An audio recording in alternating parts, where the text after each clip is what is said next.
வணக்கம் and welcome back to my channel love Pandi achievers. இந்த வீடியோவில் நம்ம என்ன ப்ராப்ளம் பார்க்க போகிறோம்னு பார்த்தீங்கன்னா 2011 பாண்டியில் நடந்த எஸ்ஏ எக்ஸாமில் கேட்டிருந்த 26th ப்ராப்ளம் தான் வந்து நம்ம பார்க்க போகிறோம். ஸோ கொஸ்டின் என்னென்னு பார்த்துடலாம் வாங்க. The speed of a boat is in still water is 10 km/h. If it can travel 26 km down and 14 km upstream in the same time, the speed of the stream is என்னன்னு கேட்டிருக்காங்க. So 4 option வந்து கொடுத்துருக்காங்க. எப்படி solve பண்ணுறதுன்னு பார்த்தீங்கன்னா, first நம்மளுக்கு speed of the boat in still water என்னன்னு கொடுத்துட்டாங்க. So speed of the boat is equal to 10 km/h. So நம்ம கொஸ்டினில் ஸ்பீட் ஆஃப் த ஸ்ட்ரீம் வந்து என்னன்னு கேட்டிருக்காங்க. So speed of the stream வந்து நம்மளுக்கு என்னன்னு தெரியாது. ஸோ எக்ஸ்ன்னு எடுத்துக்கலாம். இப்போ கொஸ்டின் என்ன சொல்கிறாங்கன்னா, it can travel 26 km downstream and 14 km upstream இந்த சேம் டைம்னு சொல்லியிருக்காங்க.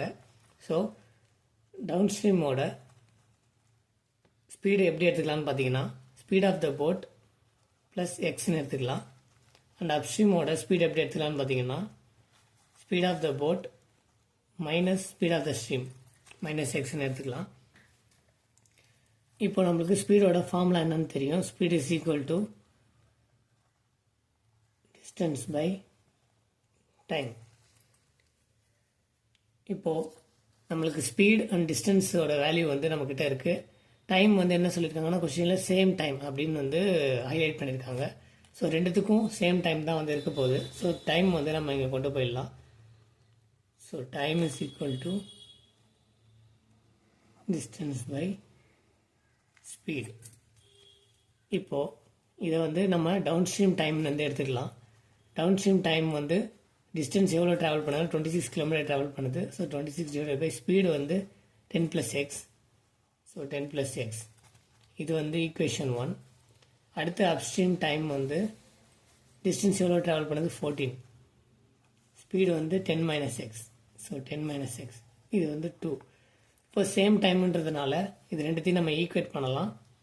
So 26 divide by 10 + x equal to 14 divide by 10 - x. Cross multiply பண்ணோம்னா 260 - 26x ஈக்குவல் டு 140 + 14x வரும். இப்போது 140 லெஃப்ட் ஹேண்ட் சைட் கொண்டு வந்துடலாம்.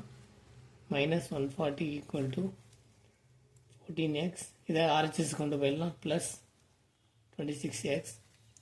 இப்போது 120 equal to 40x. x is equal to 120 divided by 40, which is equal to 3. So 3 km/h. X is nothing but speed of the stream. So speed of the stream is equal to 3 km/h. இதுதான் வந்து answer. So answer வந்து option C, 3 km/h. இந்த video உங்களுக்கு யூஸ்ஃபுல்லாக இருந்துச்சுன்னா உங்கள் friends and ஃபேமிலிக்கு share பண்ணுங்கள். மறக்காமல் நம்ம சேனலுக்கு சப்ஸ்கிரைப் பண்ணுங்கள். தேங்க்யூ.